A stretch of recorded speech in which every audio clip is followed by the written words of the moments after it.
আমি জানি যারা ওবিসিতে আছেন তাদের একটু কষ্ট হচ্ছে, কোর্টের একটা রায়ে সব আটকে গেছে, কিন্তু মনে রাখবেন আমরা কিন্তু থেমে নেই। আমরা কোর্টে, সুপ্রিম কোর্টে বড় বড় আইনজীবী দিচ্ছি, তার কারণ আমার অনেক চাকরি আটকে গেছে কোর্টের এই রায়টা বেরোনোর পর।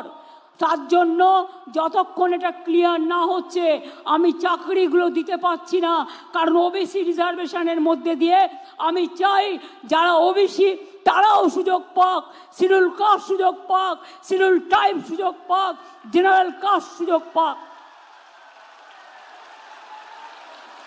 মনে রাখবেন আমি যখন 17% রিজার্ভেশন করেছি, জেনারেল কাস্টের লোকেরা ভাবে সবার জন্য রিজার্ভেশন আছে, আমাদের কি হবে। তাই আমি কিন্তু আপনাদের কোটা কাটিনি, আমি ওবিসি ছেলে মেয়েদের জন্য 17% এক্সট্রা টাকা দিয়ে এক্সট্রা সিটের ব্যবস্থা করেছি, যাতে আপনাদের কোটায় হাত না পড়ে, যাতে আপনারাও ভালোভাবে আপনাদের পড়াশুনো করতে পারেন। সবটাই করা হয়েছে, বাকি কিছু রাখা হয়নি।